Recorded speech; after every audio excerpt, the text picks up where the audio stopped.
बैठने लगता है तभी अचानक वह लेक लैनियर में गिर जाता है। तक इस झील ने तकरीबन 200 जिंदगियों को खुद में डुबाकर मार डाला। बात सन 1912 की है। तकरीबन 700 परिवार थे, चर्चेस थे कि जिसके कारण चारों को बेरहमी से मार डाला गया। सबके बाद ही शुरू हुआ लेक लैनियर को बनाने की तैयारी। 40 मिलियन डॉलर्स के लागत से बनाया गया, पर किस कीमत पर? आज भी 12 मिलियन से ज़्यादा लोग इस झील में जाते हैं। जिस झील को भरने से पहले ऑस्कर वैल्यू के कई स्ट्रक्चर्स को हटाया नहीं गया था, जैसे कि के बारे में पार्कर यंग, और उसे एक नाम से लोगों ने पुकारना शुरू कर दिया, lady of the lake. Parker young को अक्सर ब्लू कपड़ों में देखा गया है। झील ने तो उन्हें भी डुबाकर मार दिया जो तैरने में मास्टर थे, या मुर्दों के ऊपर बना है, क्योंकि आप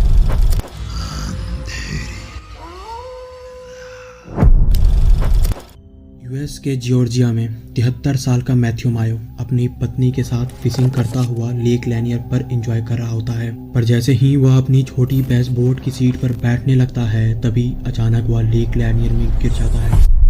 और जैसे इस झील ने अपने अंदर 700 से ज़्यादा मौतें दबा दी, उसी तरह मैथ्यू मायो भी लेक लैनियर की गहराइयों में दब के रह जाता है और कभी वापस सतह पर नहीं दिखता। जब तक उसे खोजा गया तब तक मायो बुरी तरह तड़प कर मारा जा चुका था। तो क्या मायो तैरना नहीं जानता था, या उस शापित लेक लैनियर ने उसे भी अपना शिकार बना लिया? ठीक उसी तरह जिस तरह 1994 से लेके 2022 तक इस झील ने तकरीबन 200 जिंदगियों को खुद में डुबाकर मार डाला। अक्सर छोटी नदी, तालाब, यहाँ तक एक कुएं में भी 2-3 की मौत हो जाए तो उसे भूतिया कह दिया जाता है, पर ये झील तो 700 से ज़्यादा लोगों की कब्रों पर बना हुआ था। तो क्या ये सच में भूतिया है, और अगर है तो ऐसा क्या हुआ था इतिहास में जिसने इसे झील से ज़्यादा एक कब्रिस्तान बना दिया? इसे जानने के लिए हमें समय में थोड़ा पीछे चलना होगा। बात सन 1912 की है। 19 साल की माया क्रॉ एक वाइट वुमेन थी और इसके क्राइम में 4 ब्लैक पीपल को अरेस्ट किया गया। इन पे इल्ज़ाम था कि इन्होंने ही माया क्रो की हत्या कर उसे पास के जंगल में फेंक दिया था। पर आपके मन में भी आया रहा होगा ना कि इस लड़की की हत्या से इस झील का क्या संबंध है? तो इस झील के हिस्ट्री के हिसाब से यह झील आदमियों के द्वारा बनाया गया था, और इस झील से पहले यहाँ एक खुशहाल गांव था, और यहाँ ऑस्कर वेलियन नाम का एक गांव हुआ करता था जो ब्लैक पीपल्स का घर था। और यहाँ तकरीबन 700 परिवार थे, चर्चेस थे, बिजनेसेस थे, खेती थी, और साथ ही 700 परिवार। पर माया क्रॉ की हत्या के बाद, जो कि एक वाइट वुमेन थी, जिसके कारण उन चारों को बेरहमी से मार डाला गया। इन चारों में से 3 को पूरे गांव के सामने फांसी पर लटका दिया गया था, और चौथे आदमी रॉबर्ट एडवर्ड्स को इतना मारा गया कि वो मार से ही मर गया। और ये सब के बाद ही शुरू हुआ लेक लैनियर को बनाने की तैयारी।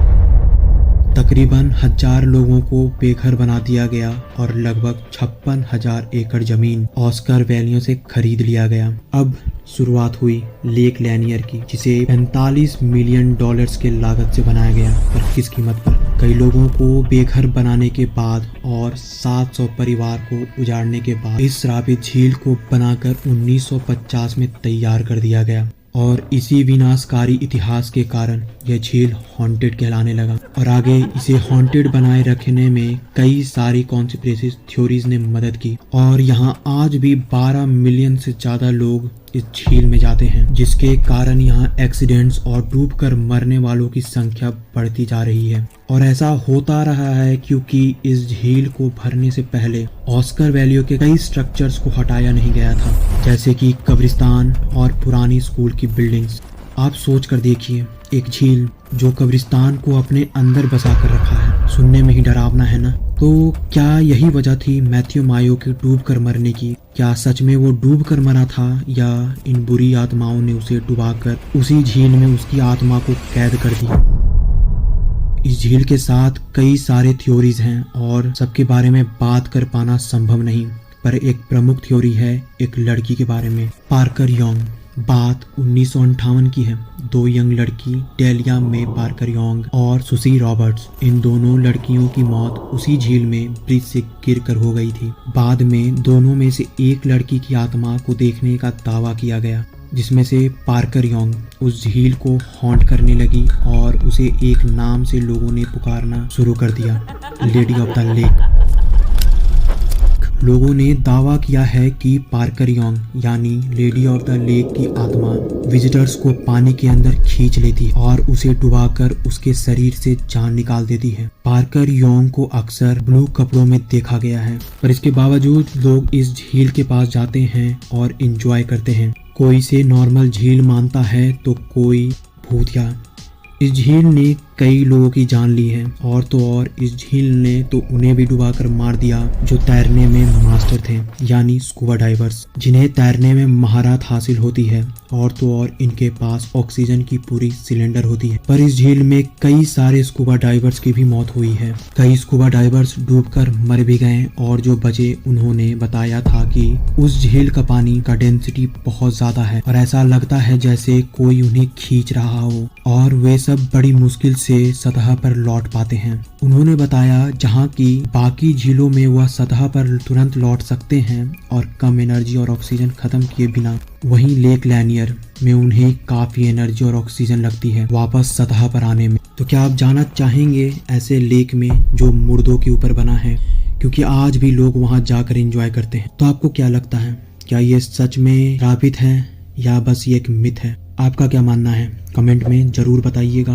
और कैसी लगी आपको ये भूतिया लेक लैनियर की भूतिया कहानी, कमेंट में जरूर बताइएगा। और भी भूतिया जगहों के बारे में जानने के लिए और भूतिया कहानियां सुनने के सब्सक्राइब कर ले हमारे चैनल अंधेरी रात को। तब तक मैं चलता हूँ एक और नई भूतिया कहानी या फिर कह सकते हो एक सच्ची घटना ढूंढने।